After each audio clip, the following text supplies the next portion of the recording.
Monsieur le Président, Monsieur le Ministre, Monsieur le rapporteur, par cet amendement, vous proposez ni plus ni moins de raboter les crédits d'impôt cinéma, audiovisuel et culture. L'essentiel des mesures vise en effet à plafonner certaines dépenses et à déduire des subventions de la base du crédit d'impôt, le tout sans aucune étude d'impact et sans la moindre concertation avec les professionnels concernés, et ce, alors qu'un audit de l'IGF et de l'IJAC est en cours, dont les conclusions ne seront manifestement connues qu'après le vote du budget. Évidemment, trouvez la logique. D'apparence technique, votre amendement prouve avec des mesures non évaluées et non concertées qu'elles peuvent avoir évidemment des incidences désastreuses pour les secteurs concernés.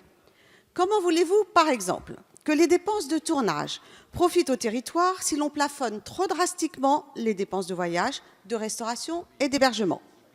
De la même façon, pourquoi vouloir sortir de l'assiette du crédit d'impôt les subventions remboursables du Centre national du cinéma, ce qui pèsera d'abord les petites productions qui ont besoin de bénéficier du crédit d'impôt le plus tôt possible?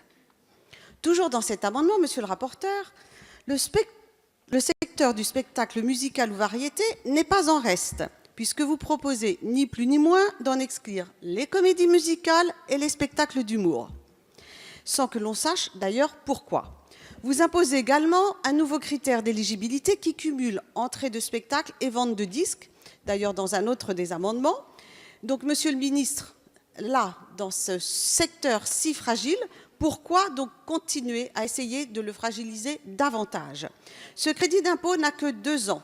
Il ne présente que 5% de la dépense fiscale des crédits d'impôt culture. Je vous rappelle qu'une étude récente a montré que pour 1 euro de dépense fiscale, ce sont 2,4 euros qui entrent dans les caisses de l'État. À quelle logique économique vous référez-vous?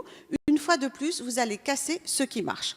Je ne suis pas opposée à la possibilité de limiter les crédits d'impôt dans le temps, ni de réviser le cas échéant leurs conditions d'octroi, mais pourquoi procéder d'une manière aussi brutale, et ce, dans le dos des professionnels? Je vous remercie.